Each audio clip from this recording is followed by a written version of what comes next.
Well, I suppose the issue is around stigma in terms of getting people to acknowledge that they do have mental health issues or concerns. A majority of our referrals come through from GP practices as well as secondary mental health services.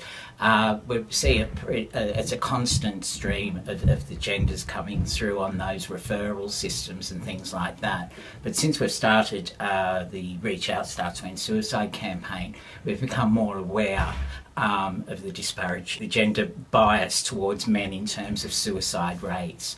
We actually find that men are 3 times more likely to take their own lives through suicide than women.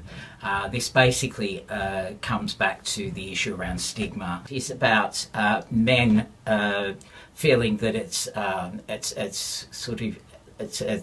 a women's issue in terms of talking about feelings. So there is that stereotype of men having to be these strong stoic types and live that stereotype through. But what we find is we're not seeing the men until they're actually at crisis point. So whether or not they actually do lose their lives through suicide because of their mental health, or basically we find them at a crisis point where they are sort of in dire need of help and support. So we're not actually seeing that earlier interventions where men can be supported through earlier diagnosis, which makes it easier to treat their mental ill health as well. I suppose it is that stigmatising of the mental ill health, but also suicide, and it is about men not actually seeking the support as freely as women do.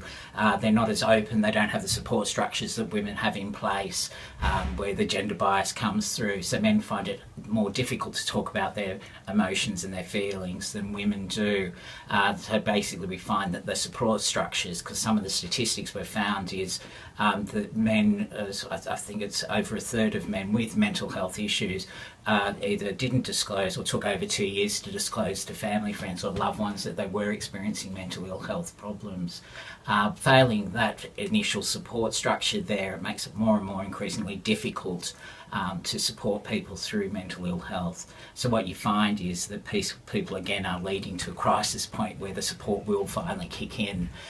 So we'd actually see men with better mental health and well-being if we had the earlier intervention. So if they could openly talk about what they were experiencing and seek and reach out for the help and support, which again we're trying to do with the stigma that we're trying to get through and move beyond that, and just basically get people to freely open and express when they do need extra support, and also letting them know that there is support there and what support is available and how they can contact it.